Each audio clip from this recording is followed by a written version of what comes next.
There's so much buzz around a single user managing a fleet of agents. And so the true scale that we can start to see from software development teams who are marshaling dozens or even hundreds of coding agents reminds me of something you said previously about how you can't manage the code review of 100 interns. How do you feel like the code quality problem can be solved in this world going forward? Yeah, I think that there's several aspects that need a lot of time and effort. I think that you can't necessarily just buy this. It's sort of a combination of finding the right platform, but also choosing to invest in it as a software development organization.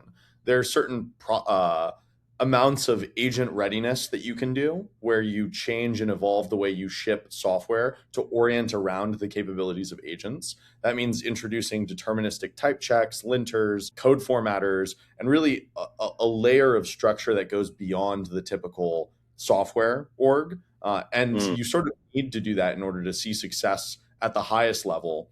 And then there's also from like an agent management perspective, best practices that your team needs to start to adopt around spec-driven development, around how to orient around when to fix the code yourself versus when to have agents pulled in. And more broadly, on the horizon, we ship something called missions, which lets Droid operate a team of agents for, it's technically an unbounded amount of time, but like the longest mission we saw run was 14 days straight of mm, continuous effort from hundreds of agents along the way. And when you're shipping that volume of code, you need to start looking at how do we validate correctness deterministically. And so investing in QA and automated QA, automated testing, and a lot of that deterministic stuff that I mentioned earlier is really the only way that you can get around shipping that volume of code at the frequency that agents enable.